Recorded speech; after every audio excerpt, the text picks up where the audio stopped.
மாலை அணிவிப்பவர் ஜெகன் மாநகர செயலாளர். அன்புக்கும் மரியாதைக்கும் உரிய அன்பு சகோதரர் டாக்டர் ஜெயமோகன் அவர்களின் மனித பாதுகாப்பு கழகத்தின் இறகுகளை உங்கள் அனைவருக்கும் டாக்டர் நலங்குமார் ஆகிய என்னுடைய சார்பிலும் கன்னியாகுமரி மாவட்டத்தின் பொதுமக்கள் சார்பிலும் அனைவரையும் வாழ்த்தி வரவேற்கிறோம். இந்த அருமையான நேரத்தில் இந்த விழாவிற்கு வருகை தந்திருக்கின்ற என்னுடைய அன்பு சகோதரர் முருகன் அவர்கள், GS முருகன் அவர்கள், நம்மளுடைய மனித பாதுகாப்பு கழகத்தின் தலைவர் அவர்களுக்கு பொன்னாடை போர்த்துவார்கள்.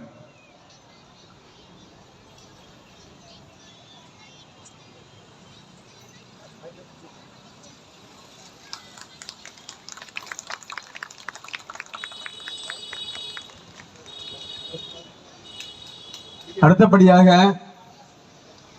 திவாகர் அவர்கள் நம்முடைய வந்திருக்கின்ற நடிகர். உங்களுக்கு எல்லாருக்கும் தெரியும், கலை நிகழ்ச்சிகள் என்றாலே உங்களுக்கு ஆர்வமா இருப்பீங்க.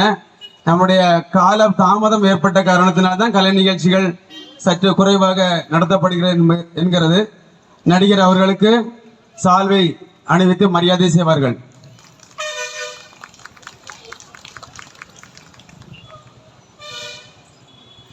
அன்பு சகோதரர் ஐயப்பன் அவர்கள் நம்மளுடைய சிறப்பாக பேசி அமர்ந்திருக்கின்ற பேச்சாளர் MS அமலன் அவர்களுக்கு பொன்னாடை போர்த்துவார்கள்.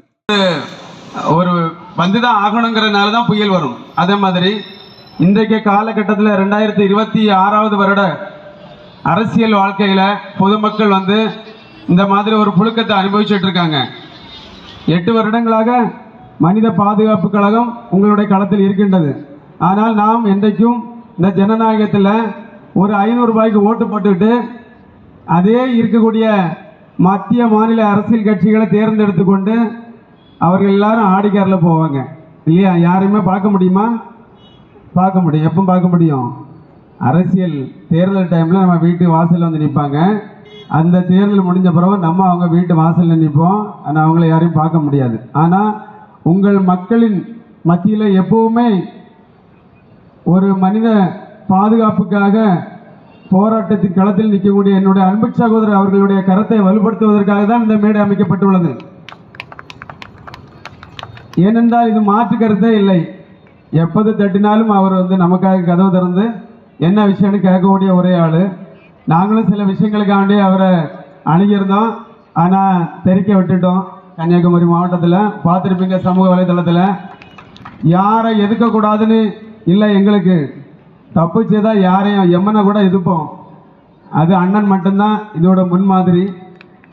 ஏன் இதை உங்கள் மத்தியில் சொல்கிறேன்னா, எல்லாருக்கும் உணவு உடை பாதுகாப்பு அவசியம் இல்லையா? அது இந்த அரசாங்கம் தந்து ஆகணும். அரசாங்கம் இயந்திரம் தந்தாகணும். இன்னைக்கு யாராவது ஒரு ரேஷன் கார்டு அப்ளை பண்ணணும், உடனே கிடைக்குதா? பட்டா அப்ளை பண்ண உடனே கிடைக்குதா? உங்கள் வீட்டில் ஒரு முதியவர் இறந்து போயிடுவாங்க, அப்ளை பண்ண இறப்பு சான்றிதழ் உடனே கிடைக்குதா? யாராவது ஒரு ஆளாவது லஞ்சம் கொடுக்காம இதெல்லாம் வாங்க முடியுமான்னு கேட்டால் கண்டிப்பாக இல்லை. உங்கள் வீட்டு பக்கத்தில் ஒரு மரம் திருடு போயிருக்கும், அது நீங்கள் கம்ப்ளைண்ட் கொடுத்துருப்பீங்க. காவல்துறை விசாரிக்க வச்சு அது என்னையா மரத்தை தானே வெட்டினா, மனிதனையா வெட்டுறா அப்படின்னு பதில் சொல்கிறாங்க. அப்போ அரசாங்க இயந்திரம் என்ன? உங்களால் தேர்ந்தெடுக்கப்பட்ட உங்கள் MLA உங்களோட குரலாக சட்டமன்றத்தில் ஒலிக்க வேண்டும். அதான் மக்கள் குரல் இல்லையா? ஆனால் உங்களுடைய தேவைகளுக்கு நீங்கள் கம்ப்ளைண்ட் கொடுத்தா கூட யாரும் கேட்பாரில்லை. அந்த மாதிரி தான் இன்னைக்கு கன்னியாகுமரி மாவட்டத்தில் உள்ள அனைத்து அரசு துறை அதிகாரிகளும் இயங்கிக் கொண்டிருக்கின்றார்கள். அதற்கு நீங்கள் டெய்லி, நான் சொல்கிறது பொய் ஒன்றும் கிடையாது, நீங்கள் டெய்லி தினந்தரம் பேப்பர் பார்த்தாலே அதில் இருக்கும்.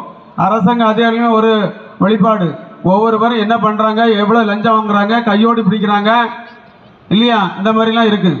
இதை நாங்கள் பேசுகிற எங்கள் மேலே பொய் வழக்கு போடுவாங்க. பொய் வழக்கு போட்டால் நம்ம தலைவர் எல்லாம் பார்த்துக்கிடுவார். நம்ம வக்கீல் மேடமாக இருக்காங்க, ஒன்றும் பிரச்சனை இல்லை. நான் ஏன் சொல்கிறேன்னா, தேர்தல் நெருங்கி கொண்டிருக்கிறது மக்களே. உங்கள் மத்தியில் வருவாங்க. ஒரு ஓட்டுக்கு 500 ரூபா.